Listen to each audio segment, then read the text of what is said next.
வாழ்க வையகம், வாழ்க வையகம், வாழ்க வளமுடன். அருள் தந்தை வேதாத்ரி மகர்ஷி அவர்களின் நாள் ஒரு நற்சிந்தனை. பிப்ரவரி 7. தலைப்பு குடும்பக்கலை. யோக முறையிலே எளிய முறை குண்டலினி யோகம் என்ற ஒன்று முக்கியமானது. அதன் பிறகு உடற்பயிற்சி, அதற்கு மேலாக அகத்தாய்வு.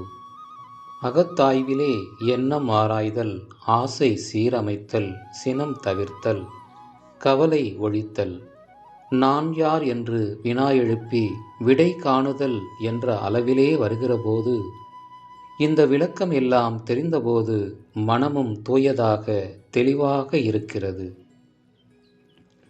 இருட்டிலே இருக்கின்ற போது அங்கு நல்ல வெளிச்சம் வந்தால் எப்படி இருக்கும்? மேல் தளத்திலிருந்து படியிலே இறங்குகிறோம் என்று வைத்து கொள்ளுங்கள்.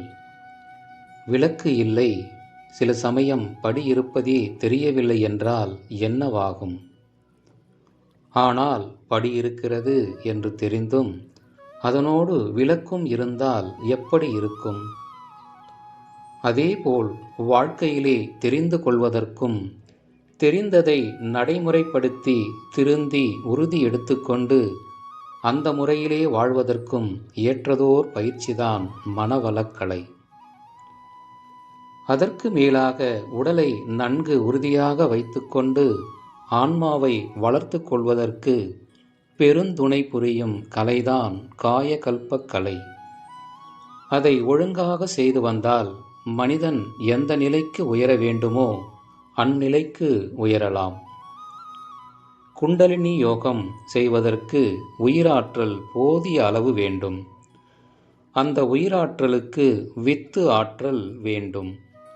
இதையெல்லாம் உறுதிப்படுத்தி கொடுக்கக்கூடியது காயகல்பம். காயகல்பம் குண்டலினி யோகத்திற்கு உதவியாக இருக்கிறது. குண்டலினி யோகம் காயகல்பத்திற்கு உதவியாக இருக்கிறது. ஆகவே இரண்டு வழியாலும் உடலையும் மனதையும் இணைத்து முன்னேற பயிற்சி செய்கிறோம். இது குடும்பங்கள் எல்லாவற்றிற்கும் மிக அவசியம். அருள் தந்தை அவர்கள் வாழ்க வளமுடன்.